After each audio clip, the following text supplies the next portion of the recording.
Hello and welcome to Textile Tales. My name's Claire and I'm a textile artist. Today what I wanted to do is to talk a little bit about felt making.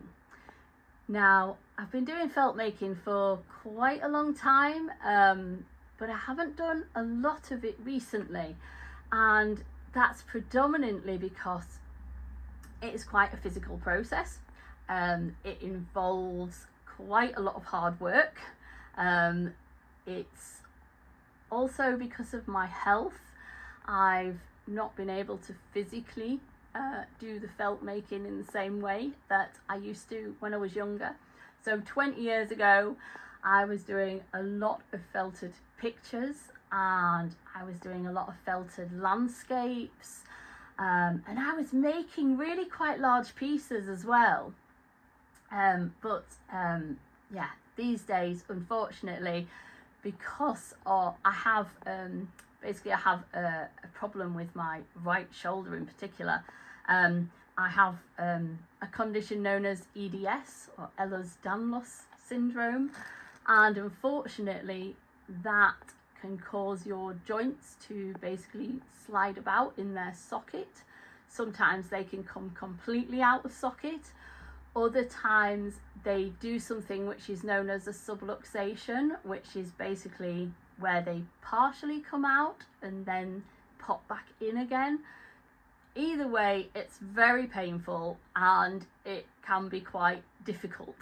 So I do have to try my best at protecting my joints, my right shoulder, my thumb joints, my finger joints, all of that stuff, because it basically, this condition affects all of my joints over all of my body.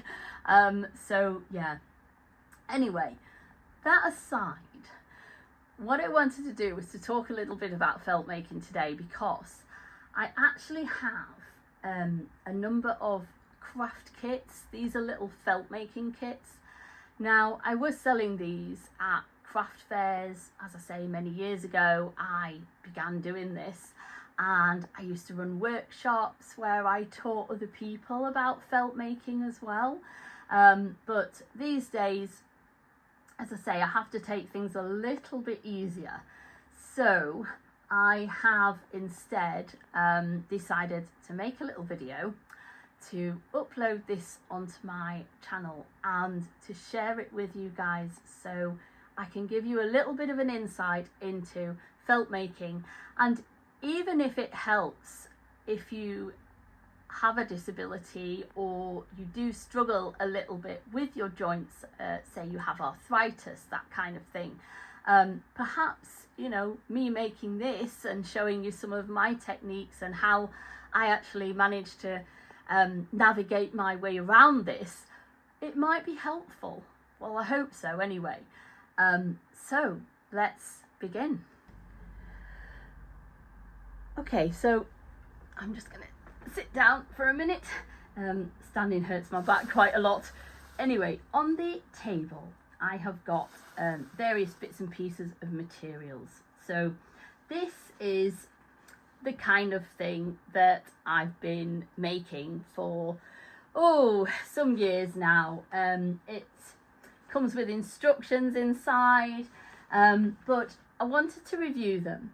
When I started doing these, I didn't actually know how to make YouTube videos, so I didn't have the ability to be able to make video to show people how to do this. But now I've learned a little bit more, and I thought I would have a go with this. Anyway, they basically they look like this, the little packs, and they include these various bits of felt. These are known as tops. These little fluffy bits. This is basically your raw wool. This is before your wool has been basically manufactured and made into a felted thing. So some of you might be more familiar with this kind of thing. So this is just a piece of bought felt. This has been manufactured, it's been produced you know, using sort of giant rollers and heat and pressure, and so basically they can produce a really nice flat even piece of felt, and that's the kind of stuff that you would buy basically from the shop. But today we're going to make something which looks a little bit more like these pieces. So these are just little scraps that have been left over from pieces that I'd already made or cut out. So I'll just try and bring it a bit closer to the camera to show you. You can see it's quite fine, it's quite soft, it's got various colours mixed in with it, but it's also, you know, it's not as flat and as even as the manufactured stuff. So, you know, you're not going to produce something that looks like this, but you are going to produce something that's a beautiful handmade item. This is another piece which is a little bit thicker sample. The thicker pieces, basically they take a bit more work and effort, and the thinner pieces, they can be a little bit easier to make. Obviously they're not quite as strong because it's a little bit finer. However, what you can do with a thinner piece is you could use something like this, some bought felt, to actually back it and basically help to support it.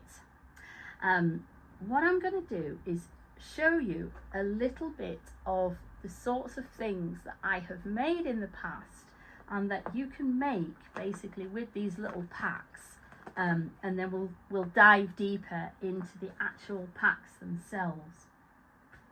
So on the table I've got some various bits and pieces. This is actually a little, I think these birds are leftovers from a workshop that I ran probably quite a long time ago now. We probably are talking maybe 15 years ago, maybe even longer. But anyway, yeah, so I found these tucked away in amongst my stash. But these are the sorts of things you could make with your handmade felted piece. You can see they're a little bit uneven, they're a little bit bobbly, but you know what? They're quite pretty, and I've this is the wing that's been cut out and it's just been stitched on by hand. You can see that it's got blanket stitch around the edge there, and that's the sort of thing you could either attach it to an item of clothing, you could attach it to a piece of art, or you could even put a brooch backing on underneath.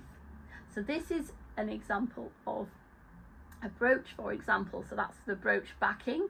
You can see what I've got here is this is your handmade felted piece here, which has been cut out into the shape of a flower. I've got some bought felt here as well, just to support it. A little button just to finish it off. Right, other examples. These are actually little coasters that I had a go at making. I don't know if you can see that. I'll just bring it a bit closer to the camera. So these coasters have regular bits of fabric that I've mixed into the felted wool, and I've actually, I don't know if you can, if the camera's focusing, I've machine sewn into them. So I've done a bit of free machine embroidery over the top as well. And another example is this is a little picture that I tried to make of fish. So again, you know, you could do little pictures, and what I like about the little fish is the way that they look like they're in the water, because I've covered them over with a few strands of the blue, so they look like they're swimming in the water. But what I thought I would have a go at today is going through the making of a sunflower with you guys, because sunflowers, I do love them, and it's something that I've been using quite a bit of. Now these are, obviously, I will confess, your sunflower. This takes a little bit of work to make, so you know, maybe it will be a little bit simpler than this. However, you know, the idea is I'd like to do something along these lines. So this, basically, it started out as a felted piece, as a piece of just regular felt like this, that I handmade. And then what I have done is I have, if I bring it closer again, I have machine embroidered into the piece, and I've also stiffened it. Now I've stiffened these with, this was stiffened with, it's got a bit of netting on the back. Again, I don't know if you can see that very clearly, but yeah, so this is the kind of netting that is used in the those skirts that stick out, you know, like ballerinas have, and it's that kind of netting. It's this stuff. It's this stuff, and basically that just has given it a little bit of support and helped it sort of stiffen, basically. And I've also used some dissolvable fabric, and I've only partly dissolved it, and I had actually shaped it around, I think I just shaped it around a bowl or a cup, something along those lines, just to help give it that little bit of shape. Anyway, so today what I'd like to do is to just have a go at making a simple sunflower piece, or a sunflower, and show you a little bit about how to go about. Let's open up one of these. So as I say, that's the brooch example. In here you have got all of the felt kits come with some little samples. Now these little samples are actually quite important, because a lot of felt making is down to how the thing feels. So when you're doing felt making, you will notice that the more you work on the piece, the stiffer it becomes and the tighter the fibers get, basically. So most people know pure wool shrinks, and this is pure wool that we are working with. So basically it will shrink, and that's the idea, that it goes from being fluffy to something that is stiffer. So this piece, for example, if I just, you see, I can tear bits off for a start, so it's not as strong. It's a little bit fluffy and woolly still, and it's basically, this piece is what we call pre-felted. This is where your fibres are just starting to bond together, but they haven't fully felted. However, this piece is a little bit stiffer and stronger, and it's, you can feel it. You can feel it's got a little bit more integrity, and it will stand up to and hold its own, basically. That's the idea. So this piece is more there's my clock bonging away. So this piece is what we call a fully felted piece. Okay, so that's why these samples are important. There's a pre-felted sample, and a fully felted sample.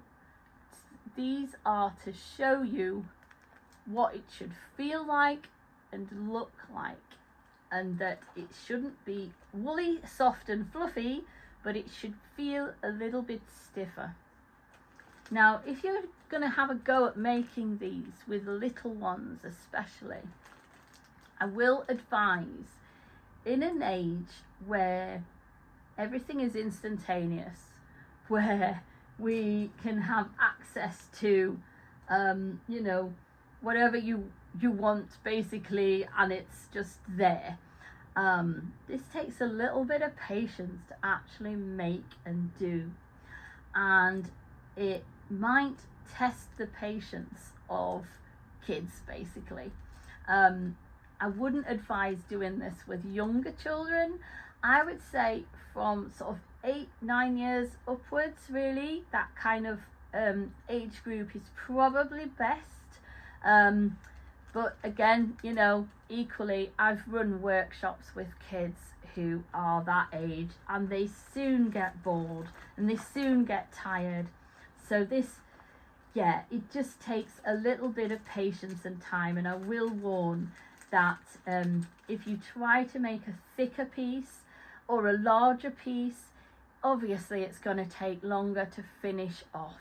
So I think it's really important to start off small.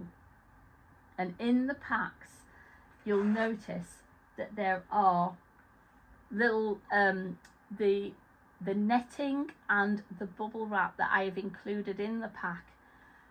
They are deliberately cut to a small size because, you know, as I say, making something that is large, it just takes a lot longer. It takes time, it takes effort, and it's more difficult to actually do.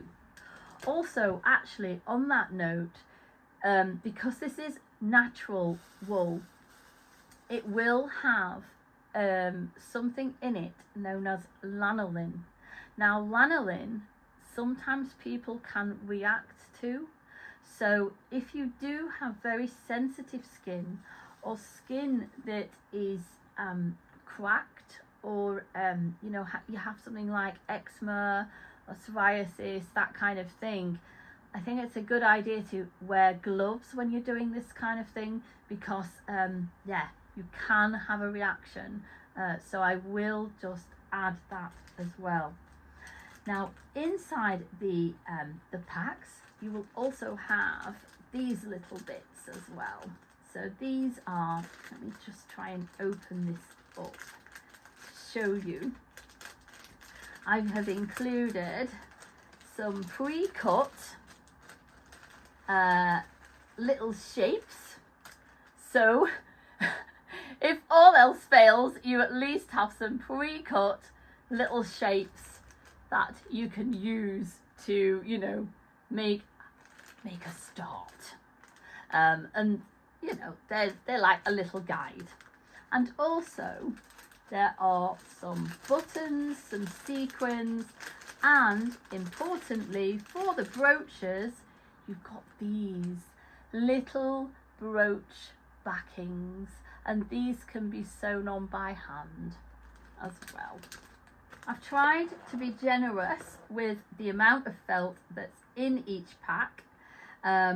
So there's various different colours in here, but there is also, more importantly, if I pull this out, some plastic for you to protect work surfaces. There's some bubble wrap, and the bubble wrap is not for popping the bubbles out of frustration. You could if you wanted to, but it would be harder work for you, because the idea of these little bubbles on the bubble wrap is that you use these to create friction, and I will demonstrate that later. And once we get our bit of wool laid out, we basically rub it against these bubbles on the bubble wrap, and this friction and this movement will help to felt these fibres together. So don't pop your bubbles on your bubble wrap. It's not for that purpose. You'll also have in here this bit of netting, and the netting is designed, some people use old net curtains to help, but I just found this stuff is just really, it works really well, and it just holds the fibers in place until it's starting to fully felt, and hopefully that will become clear as I go into making it a bit more. So I'm going to pop that back in there, and let's make a start. In this clip, what I've done is I've put an old towel down on my table, and that's to help absorb the water. I've also put down my bubble wrap. Now my bubble wrap that I've laid out, the bubbles are facing upwards, and that's really important to help give it some friction and something for the fibres to work against. I've also laid out some different colours, and these are the colours that I've tried to make for my selection. So basically what this process involves initially is me laying everything out. It will involve using some water, some washing up liquid, and rubbing these fibres together to help create your felt. I should also explain that starting off small is also important, because any larger pieces involve a lot more hard work, and if you try to be too ambitious, it can be a very tiring process. So I think it's important to start off small, and what I'm doing there is I'm just creating a little border as a guide, so I know where to start. Now I'll just show you how to tear your fibres. This is quite strange stuff to work with. There are lots of videos on YouTube, obviously, about felt making, and you're welcome to watch as many as you like. But what I found is that it's the sort of thing that if you try to cut with scissors, it doesn't work very well. And if you really try and pull at it, sometimes it doesn't pull apart. It's the sort of stuff that you actually have to just tease gently, and you'll see the fibres come apart if you just take a little bit and tease it gently. So what we're doing is we're getting a little bit of fluff, and we're creating a little fluffy bed, and this fluffy bed is going to be our background. So what I'm going to do is just lay out my little bits of fluff like so. I'll try to get an even coverage, so you'll see it's as even as I possibly can make it, and then I'm going to build it up in layers. So that can be effectively our first layer for our little fluffy bit of background. I think I'm going to use some of this lighter green. And what I also will say is that I'm going to build this up in different directions. So we're going to go in one direction first, and then we're going to go in the other direction. And the reason why you would do one direction and then the other direction is, imagine when you look at woven cloth. Woven cloth has a warp and a weft, and they are in opposite directions to each other, and that gives your fabric strength. So what we're doing is we're effectively creating a bit of fabric, and we are doing this by layering it in these different directions. So now you can see I've got different direction going on, and I'm only using small pieces just to build this up. And now I'm going to go in another direction. I'm going to take some yellow. I think what I'm going to do with this is to create effectively a yellow square to show you the process, and then we'll cut out the sunflower shape, and you can see that I've gone in this direction, and now I'm going to go in this direction. Right, there we go.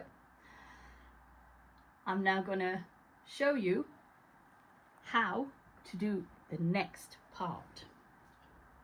Right, what I've done is I've created a little fluffy bed, and this fluffy bed is basically just some very thin layers of the felt and the wool just put together in different layers on top of each other, just to create, as I say, a little fluffy bed.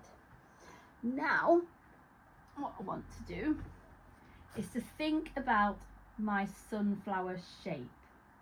So sunflowers are quite dark in the center. They have these like seeds in the middle. So I want some of this darker fabric now. It's darker fibrous stuff. And I'm thinking about how I can create just a little sort of middle part to it. I'm just going to try and make a little bit of an impression so it gives me an idea in the middle. There we go. Oh, it can stick to you and come apart, so you know it can be funny stuff. So that's given me a little bit of a central point here. And now I've got these different colours, different bits of yellow. That's actually a little bit pinky. Do you know what? I might pop that in as well, like so. You see I'm trying to work round sort of one end, then another, to give an even round idea of these little petals. Now long strands like this, what I'm trying to do is I'm trying to tuck the end over like that and tuck that in, so I've got a little bit more of a definition here for this middle part. At this point I'm not going to worry about it looking realistic or accurate or anything like that. I'm literally just building up my fibres to give the impression of petals. So we have something to work with. Right, that's not bad. So we've done our fluffy little layer underneath, we've put our centre point in, and we've slowly built up our petals, and now I'm going to go back to the centre and try and put a little bit more of this in the middle. Again, trying to go in different directions to build it up. Okay, right. Now I think that is going to work. Okay, now my spare bits of fluffy wool, I'm going to tuck to one side and put these guys away, because you don't want your spare bits getting wet. Once they get wet, they'll start to mesh together and it can get a bit messy. So I don't want these getting wet and getting tangled up with what I'm trying to create here. So I'm putting these to one side. Off they go. I'm now going to wet this down, and this is where our little bit of netting becomes important, because the netting is now going to try to hold all of these little fluffy fibres in place whilst we work over the top of it. So I'm going to put it there like so. Okay, and I'm now going to wet it. So, oh dear, have I actually managed to open this out?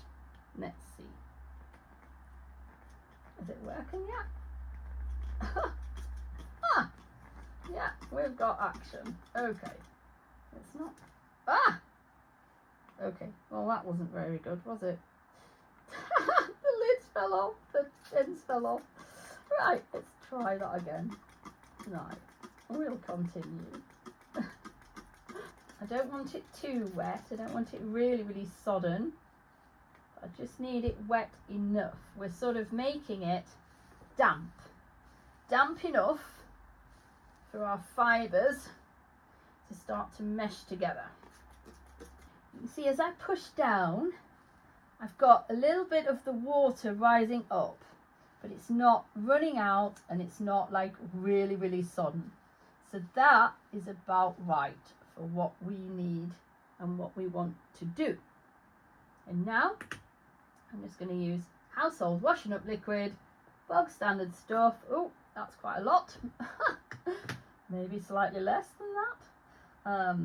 And I'm going to just try and spread that out like so, and get my other piece of bubble wrap. Oh, I'm going to try and sit down again. It is easier to do this standing up, but as I say, unfortunately my back isn't very happy at the minute, so doesn't really want me to stand up. So what I've got is, we've got a bubble wrap. The bubbles on the bottom, by the way, are facing up, so the bubbles have contact with the fibres underneath. The bubbles on this piece of bubble wrap are now going to be facing downwards, so they've got contact with the fibres underneath the top part. And the mesh is going to hold it together to then stop the fibres moving about, running all over the place. And this is basically where we begin the process of just gently rubbing over the top, and we're creating friction. And by creating friction, heat, pressure, and also using the water, what we then start to do is to help mesh these little fibres all together. Now, there are different techniques for doing felt making. Some people like to use, as I say, netting, just old net curtain. Some people like to roll it up and use a rolling method. Some people like to use bamboo matting. You know, I've tried a lot of things over the years, but for me personally, I found, and this could just be because of my problems with my joints and my shoulders, I've personally found using bubble wrap has been easier for me and gentler, and hasn't been as I've not needed to use as like my whole upper body basically, and the whole of my shoulder to make it work. So, and hopefully these little fibers underneath will start to mesh together. Now, if your little fibers start sticking to this mesh, that's okay, don't worry about that. What that's doing is it's showing you that they are starting to bond together. They are actually starting to mesh together. You can actually completely mesh your fibers into the netting, and I have done that before as well.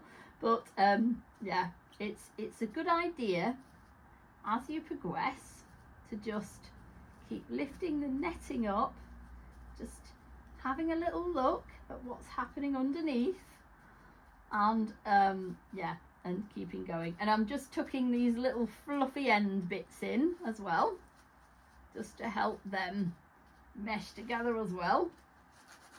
So this, as I say, it does take a bit of time and a bit of patience. So as I say, if you're working with little ones who, you know, literally after a minute of rubbing, I'll just be like, I'm bored now, I've had enough. You know, it's actually probably not something that is suitable for them. You know, it just takes a little bit, as I say, a little bit of patience and a little bit of time. You can also do this on your washing up board too. If you've got, you know, a kitchen with a washing up board next to your sink, you know, your washing up board has got ridges on it. That is also a really useful tool to sometimes use, because sometimes I've seen people use like old washboards to actually do this as well, and that seems to work too. So I'm just going to peel this back a little bit and just have a look what's actually going on. You can see it's starting to stick to the netting. That's okay. That just tells me that the fibers are starting to mesh together and bond together. That's okay. I'm just going to pull that gently, pull it up, and as I'm pulling it up, I'm just gently easing those fibers back. There we go. Okay. Sometimes it's worth just going round, tucking the ends in, just so that we have those little ends dampened down. You see, it's not absolutely sodden, the fibres, and you know, you don't need it like really sodden. You just need to wet it enough to be able to work on it. And sometimes by working on it just like this with your fingers, it also gives you an idea as to how well the fibres are bonding together too, because you can see how well they're moving about as well. So when I push my finger about, the fibres are still moving about quite a lot there. So I can see, you know, it still needs a bit of work. It's not really ready yet. As I say, you know, you really standing up is the best way to do this, because you know, it will give you a lot more, you'll be able to bear down a lot more pressure and use your body weight, whereas as I say, you know, I find it quite hard on my back, so I'm not was able to do that. Okay, so I'm happy with that side. What I'm now going to do is very gently lift it off and peel it back and do the other side.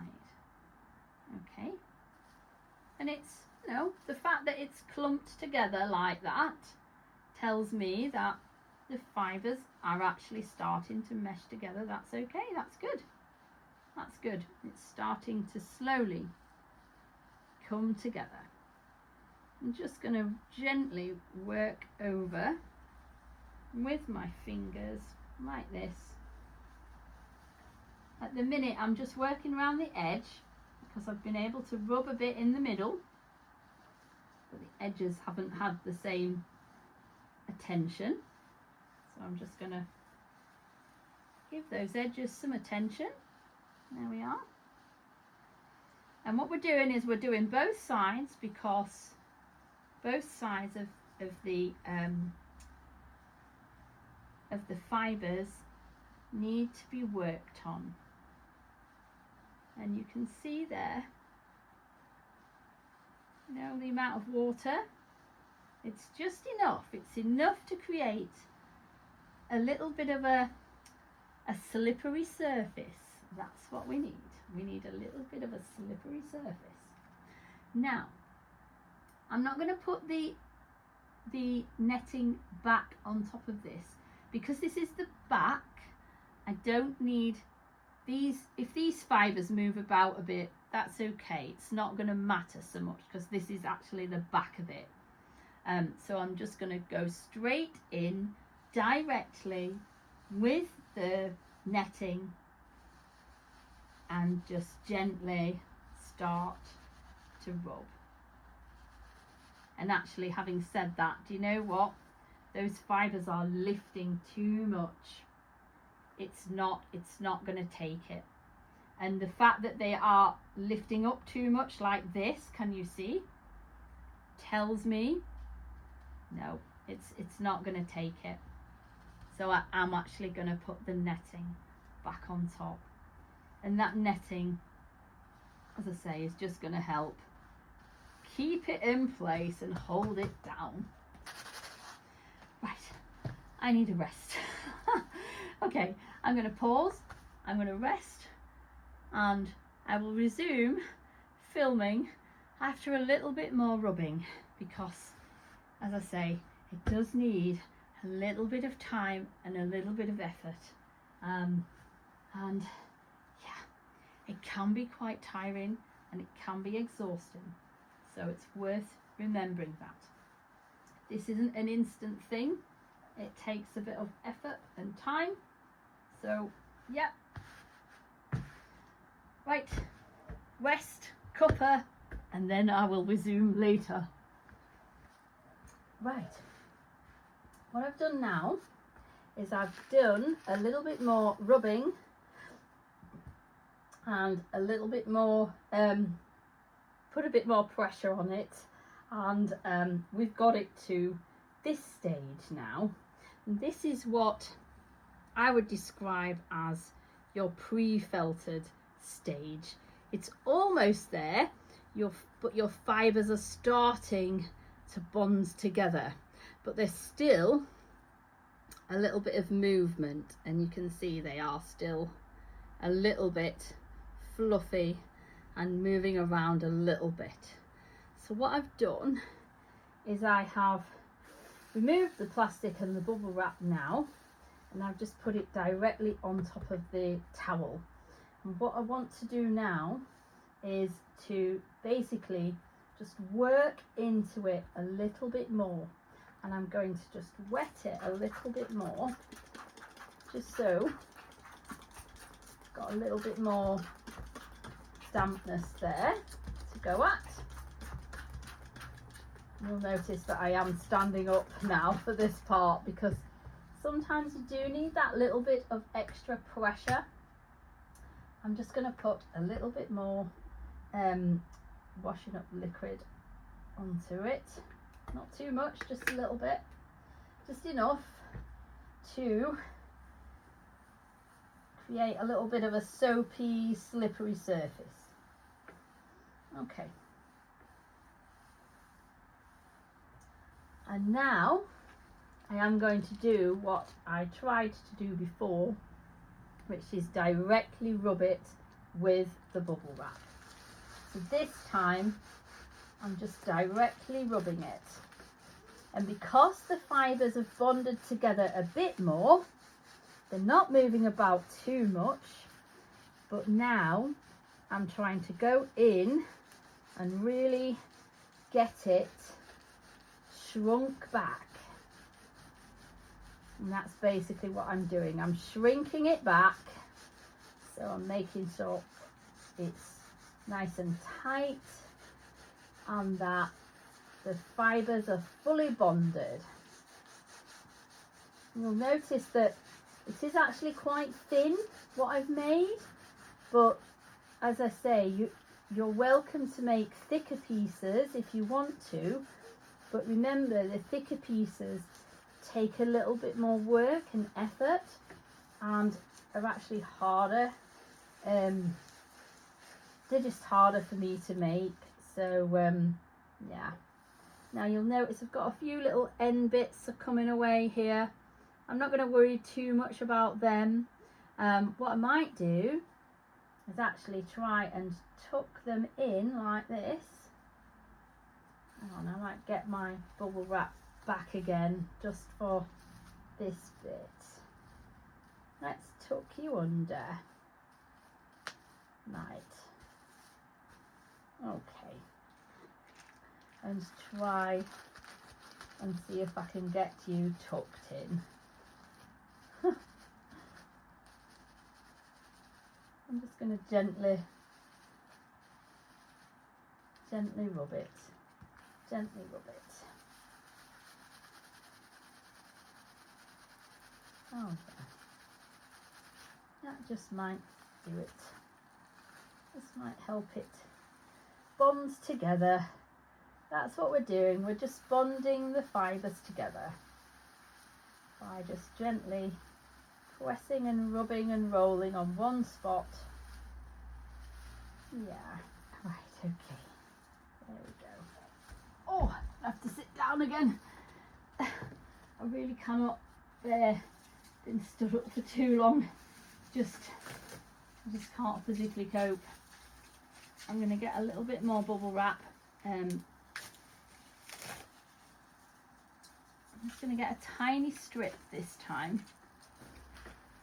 You don't need big pieces, you just need a little strip. I'm just checking which direction the bubbles are facing so I can do this. And now I'm just going to gently rub all the way over. I'm rubbing all the way over on both sides now. Just directly rubbing.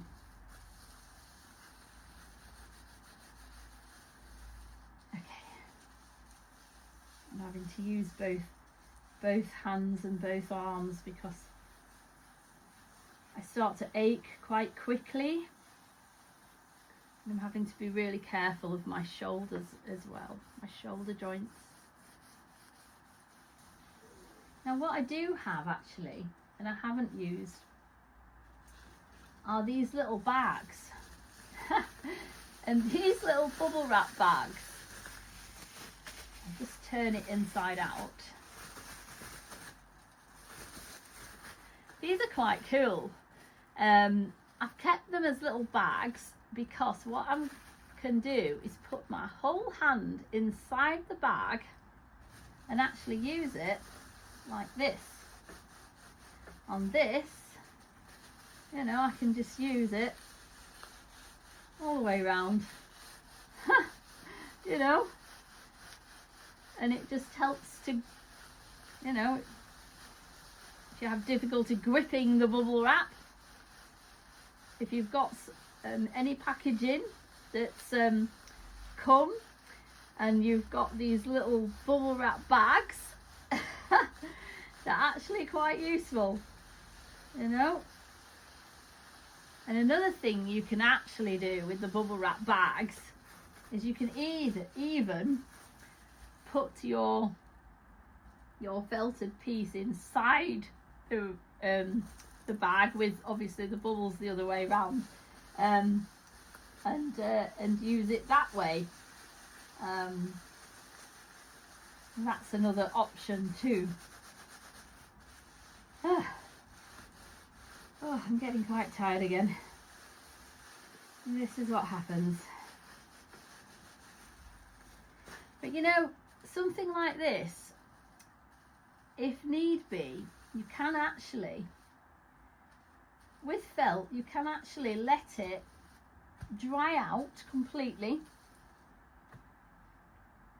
You can wet it again, add a bit more washing up liquid, and you can work on it again at a later point in time. So it is actually something that it doesn't have to be done all in one go. So if you are running out of you know, energy, or you're struggling, you know, or you do have little ones and they've turned around and said, oh, I'm bored now, I want to do something else, you can actually go back to it, you know, when the time is right. Now you'll notice I'm just rubbing this directly with my hand. Sometimes the heat from the palm of your hand and a little bit of pressure just directly on your fingers actually is really helpful, and can help to bond the fibres together. Because remember, it is heat, pressure, friction, those three things together that help to make your felt. You can also, if you're really lazy, and again I have done this before today, you can put it in the microwave and it will shrink it back in on you know, high for a minute. The other option is you can actually pour boiling water on it. It won't harm it, bit of boiling water. But remember, even though these are shortcuts that will give you the heat, it still needs friction and it still needs some pressure for it to work. So you still need to get your felt to a stage where it's at least pre-felted before you start doing that sort of thing, putting it in the microwave. You know, you couldn't sort of bundle your loose fibres and put them on a high heat on them in the microwave and to expect something decent to come out other than a lumpy blob, basically, which, you know, is likely. So I'm now going to turn it over again. Right, let's have a look at the other side and see where we're at. Because at this stage, the other thing you can actually do is physically take it in your hand, between both hands. You can actually rub it between both palms. And again, you know, this is about that heat and pressure and friction. Just by doing that, you know, over the little ends, it actually will start to fully bond. Now if you're wearing gloves, this is harder to feel and it's harder to do. Have noticed that. You may want to continue to use the bubble wrap instead, because obviously our our hands naturally are quite have a bit of texture to them, whereas if you're wearing gloves when you're doing this, you've got a much smoother surface, so yeah, it can be harder to actually do. But now I'm just literally rubbing it between both hands, just flat hands, just like that, because it's starting to feel firm. And that's the other thing, felt making is quite a sensory thing, and as you work on it, you begin to get a feel for when it's starting to felt together, when it's fully felted, because it'll start to feel firmer and the fibres will start to feel different. Yeah, it's a completely sensory thing. Right, okay, right. Now one way to check that your felt is really starting to get stiff and fully bond together is to just give it a little tug, and you'll see there's a little bit of stretch there, but there's not too much. That's actually not bad. Okay, and that way what that's doing is it's showing me that these fibers are now really starting to bond together. Now these edges, there's a bit more movement on these edges, so these are going to need a little bit more work. But you know what, I'm going to have another little rest because I'm really pleased with that. I think, you know, you can see we have a sunflower image starting to emerge. So as I say, you can even let it dry out and work on it again if need be. So, you know, but for now, as I say, I'm going to have a little rest again and come back to it in a bit. Okay, what I'm doing is I'm just trying to finish off these edges so that they are not stretchy and these fibers aren't moving about too much. So I'm actually now starting to put a little bit of pressure on, and between my palms I'm actually starting to get a little bit rougher. And this, you know, you can actually be quite rough with these things as you're making them. Believe it or not, you know, it is possible to be quite rough with them. And you know, when you're making larger pieces, I have seen people use their feet. I've seen people throw them around and literally like beat them. You know, and beating felt is something that is actually done in a number of countries when they do the traditional felt making methods. So yeah, if you can see, what I am doing is I'm really pushing down, rubbing and rolling, pushing down, just to try and between my palms here create that bit more friction and heat. And I think now, you see, now we're at a stage where it's not pulling apart anymore, and it's not stretching about as much.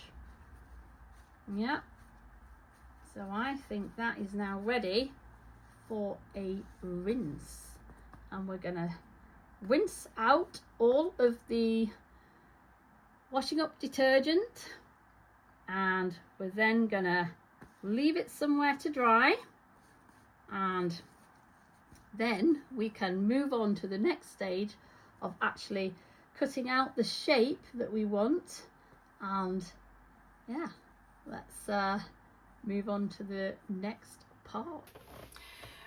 Right, now what I've done is I've gone through the process of fully felting the actual felt piece, which is basically where I've shrunk it back. The fibres have gotten really stiff now. They are no longer stretching it about, and they are actually no longer moving about as well. So because felt making is quite a sensual process, it's something that, you know, you really have to feel and get a feel for. And when you have a little bit more experience, you will get to know the difference between when something is what is known as pre-felted and when something is fully felted. So it will feel stiffer, it will feel quite dense, and you'll just know. Anyway, I'm now at a stage where I can begin to cut out my sunflower that I have made. And what I have done, if I just show the camera this, is I have, you can see roughly the impression of the sunflower, but I've also used the template that is within your little packs, and I've cut out a piece of bought felt just to back it. So that bought felt and that template basically look like this. And that is what I have done. I have cut this out and I have backed it. You'll see there are a few little bits that overlap those edges. What I might do is I might patch those together. So I'm not too worried about that at this point. I will show you how to actually do that. And, you know, those of you that are really creative and, you know, skilled at doing things like free machine embroidery, or, you know, have done this sort of thing before, will probably know how to sort of patch this up. But there is a technique that you can use to help patch that together. But anyway, what I'll do now is cut this out, and then, you know, it can be used to decorate whatever you want. You could make a picture from it. You could put a brooch, make it into a really large brooch. You could decorate a cushion, you know. In fact, I was thinking actually it would be really nice on a cushion. But anyway, I'll think about that later. What I did want to mention is some of the felt making packs have got different kinds of wool in them, and I hadn't mentioned this before, but I thought it was worth mentioning because one of the things that you will find if I open a pack is some of this wool is merino wool, some of it is different types of sheep, different kinds of wool. Don't worry about it if they look different or feel different. What this will do is it will add some texture and interest to your handmade piece, and that's the idea. For example, some sheep's wool is quite curly, so some packs have got like really curly wool samples in them. Other packs are, you know, this kind of wool. It is a bit curly and frizzy, you can probably see, which is slightly different to this, for example, which is merino wool, and this is much finer. So you can see this is a slightly rougher, frizzier texture. This is a smoother, softer texture. Don't worry about it. The idea is it creates interest, it creates texture, it creates a bit of depth to the work. And the reason why they're slightly different, you know, it's predominantly that packs have been made at different times. They have, you know, different kinds of wool in them because it's been whatever I had in stock at that time and to hand. So there are slight differences between each pack. You'll notice some might have slightly more reds and oranges, some might have slightly more greens and blues.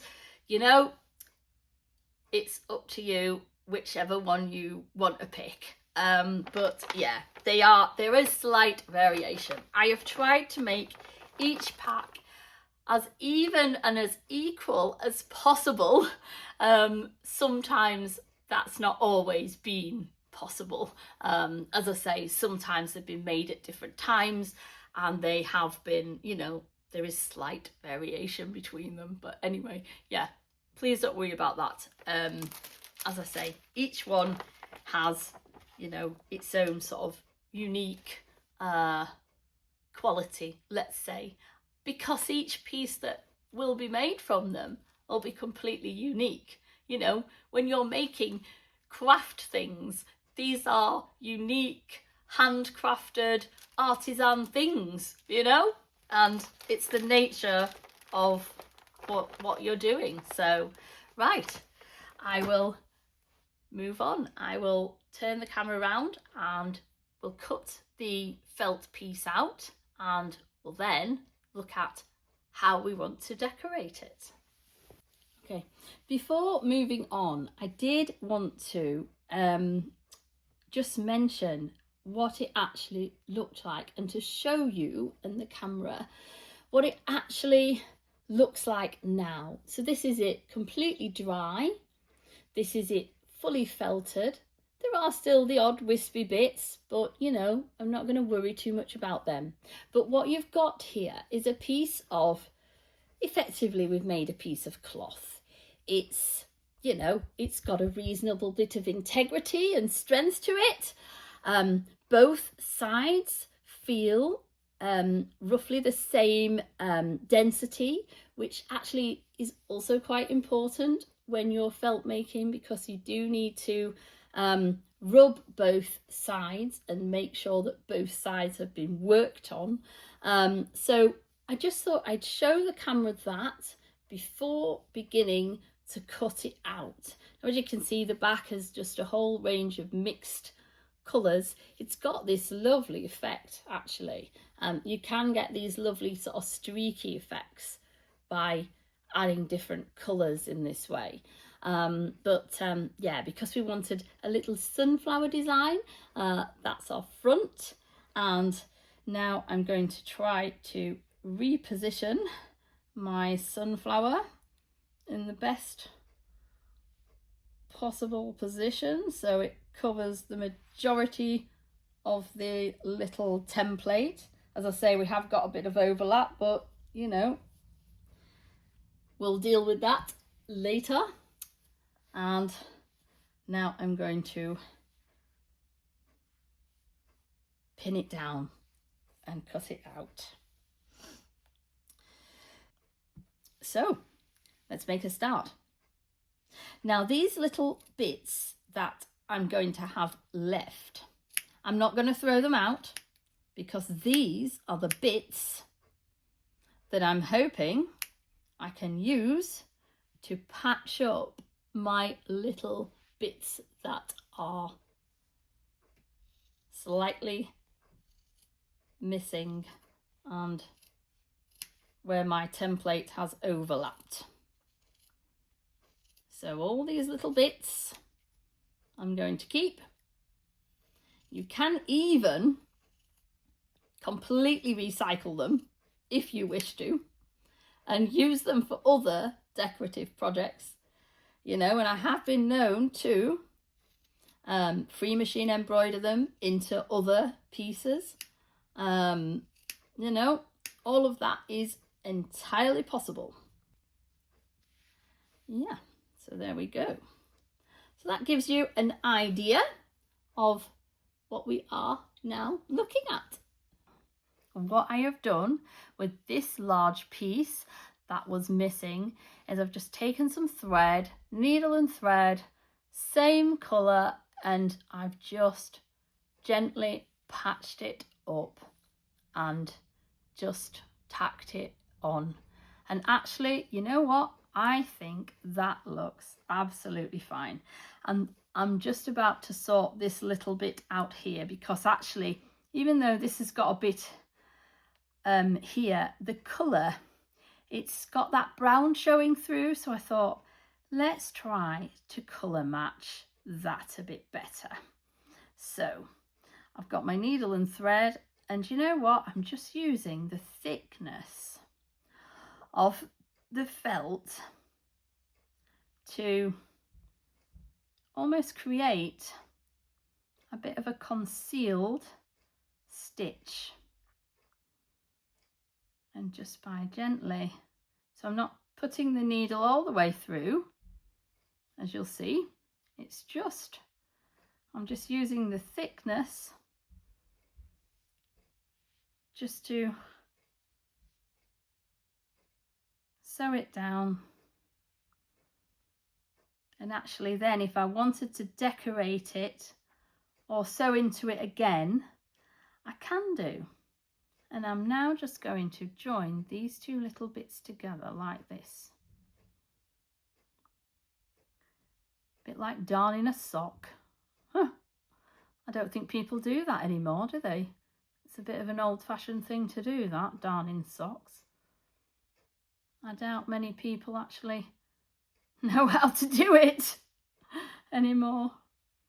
Anyway. Yeah, you can see my stitching a little bit, but you know what?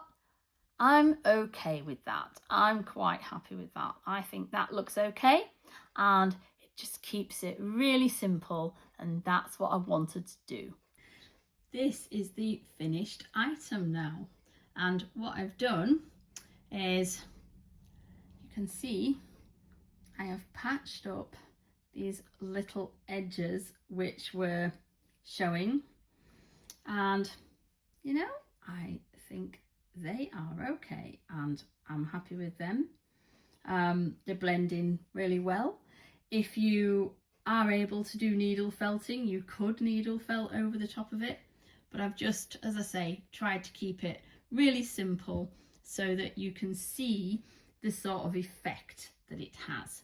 Now, I am thinking of putting this on this cushion, because this cushion has lost a button.